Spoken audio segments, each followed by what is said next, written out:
kamangyan, no? Pabalik naman tayo sa opisina ngayon. Makulimlim pa rin dito sa Toronto, mga kamangyan.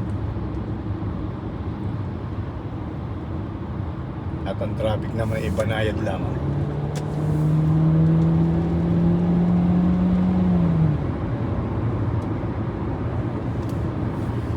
Hindi pa kasi rush hour. Kaya sakto pa lang, moderate pa lang ang traffic.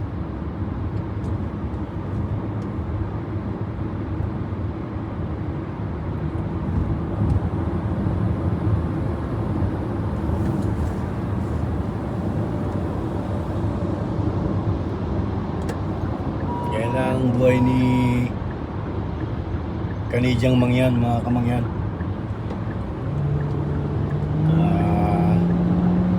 May araw na marami, meron ding araw na kunti lang ang ating gagawing tangke.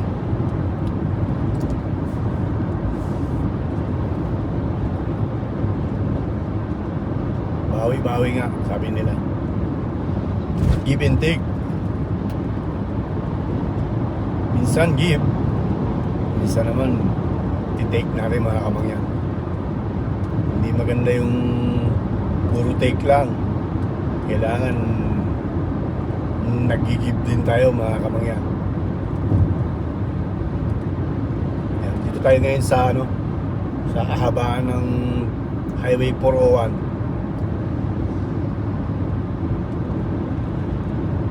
Highway of the Heroes.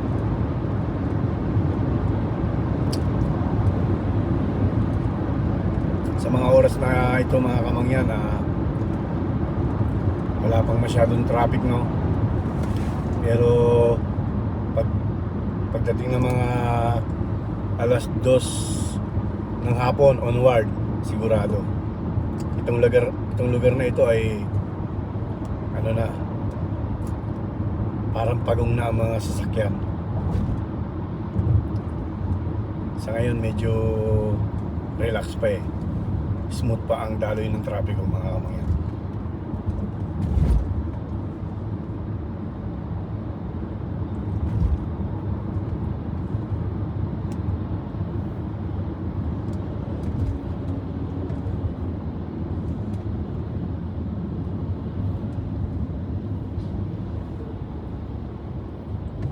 Meron lang tayong kukunin na gamit sa garahe natin. Tapos didiretso na tayo ng warehouse ng amo natin.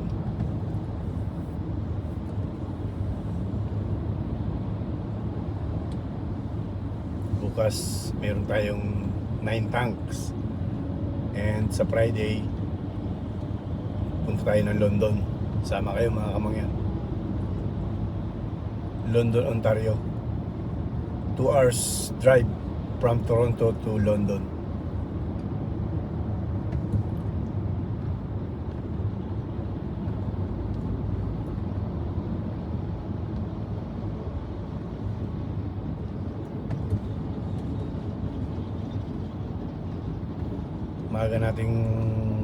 Maaga tayong aalis para hindi natin masagupa yung matinding traffic. Kasi pagka umalis ka ng tanghali dito sa Toronto, wala na, talagang eksaktong 2 hours ang biyahe. Pero kung maaga-aga ka naman, kaya nang kunin ng 1 oras at kalahati lang, mga kamangyan.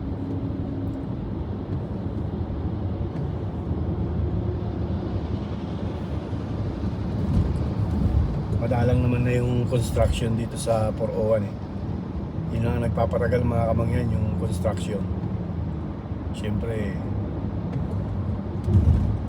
may mga lane reduce.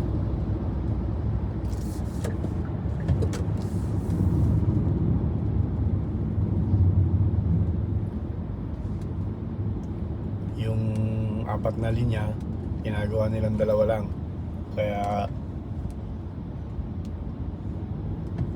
talagang babagal ang traffic. Pero Sabi nga ni kabiyahero not bad. Very bad.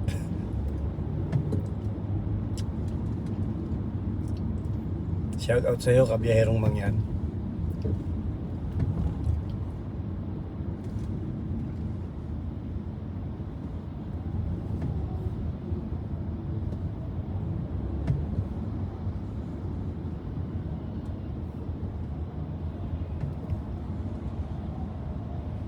Yan, malapit na tayong exit mga kamangyan. Exit tayo ng Kill Street. Tapos dadaanan muna natin yung gamit sa ating garahe sa bahay. Tapos tayo didiretso ng warehouse ng ating amo. Ganun lang araw-araw mga kamangyan.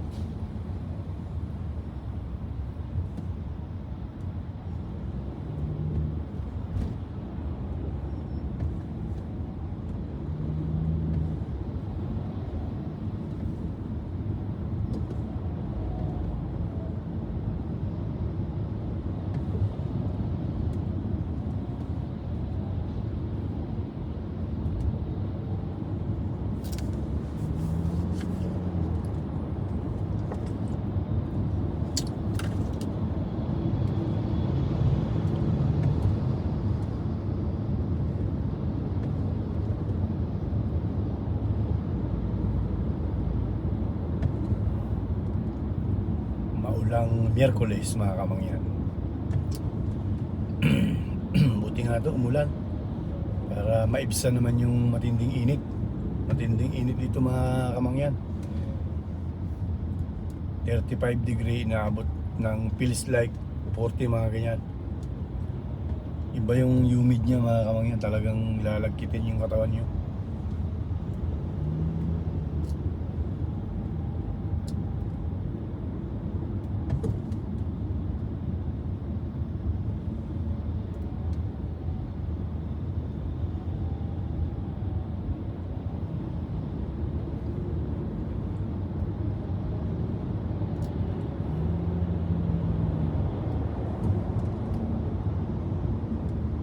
Ng kalsada rito mga kamangyan, no? Talaga namang masisihan ka sa makikita mo kasi galing yan sa tax na binabayaran namin mga Canadian. Hindi ka manghihinayang dun sa tax na kinakaltas ng gobyerno sa amin every paycheck. Kasi kita mo naman, dyan napupunta yung tax na namin. Unlike sa Pilipinas, sorry but it's true mga kamangyan. Sorry, sad to say. Dyan sa Pilipinas maraming kurakot dyan . Hindi naman natin may kukubli yung mga kamangyan. Hindi rin natin may tatanggi na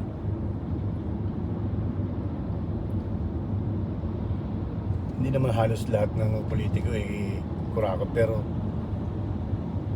alam naman natin ang kalakaran dyan sa Pilipinas na alam mo naman na sentensya na nga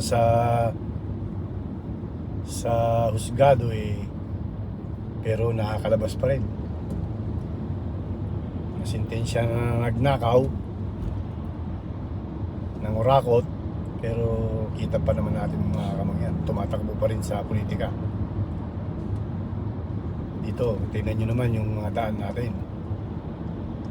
Kahit nakasulok-sulukan dito ng mga bukid, ang ganda ng mga kalsada. Ganyan ang gobyerno dito sa Canada mga kamangyan. Talagang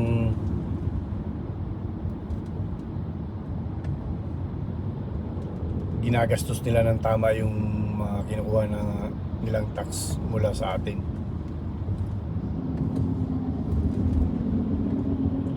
Sa Pilipinas siguro wala nang pag-asang magbago yung mga politiko dyan.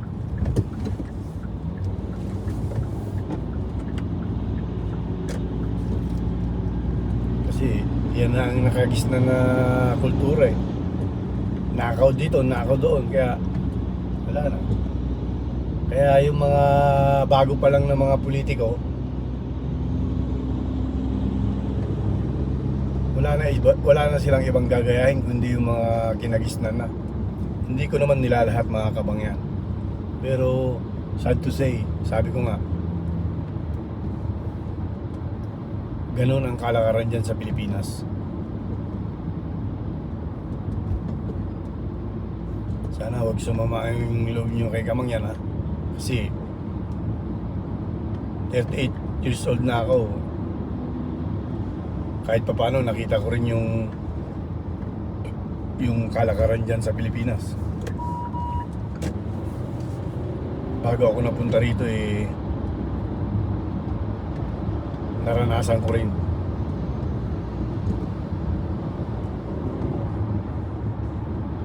Ganun lang mga kamangyan. Hindi naman tayo naninira ng ating bansang pinanggalingan. Kaya lang eh, naikukumpara lang natin.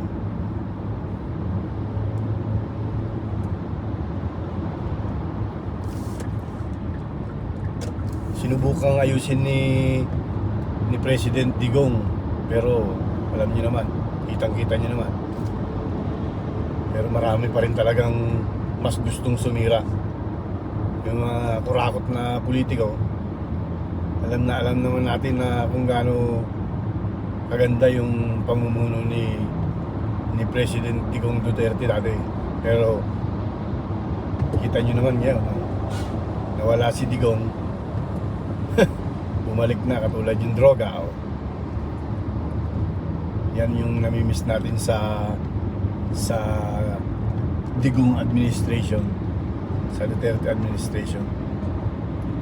Kaya dati mga kamangyan, talagang tutok na tutok ako sa buhay politika dyan sa atin. Pero ngayon wala na, nawala na ako ng gana mga kamangyan. Matindi ang disappointment namin sa aming sinuportahang Pangulo last time.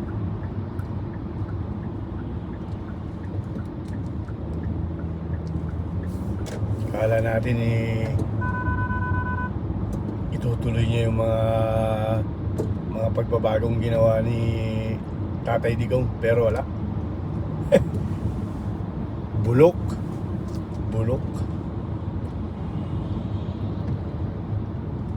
Exit na tayo mga kamangyan. Ito sa Kill Street. Dito lang kami nakatira mga kamangyan, sa around this area. Mamaya pagkatapos natin sa trabaho, pipick upin natin si Kulitong Mangyan sa summer camp. Kasi bakasyon ngayon dito mga kamangyan.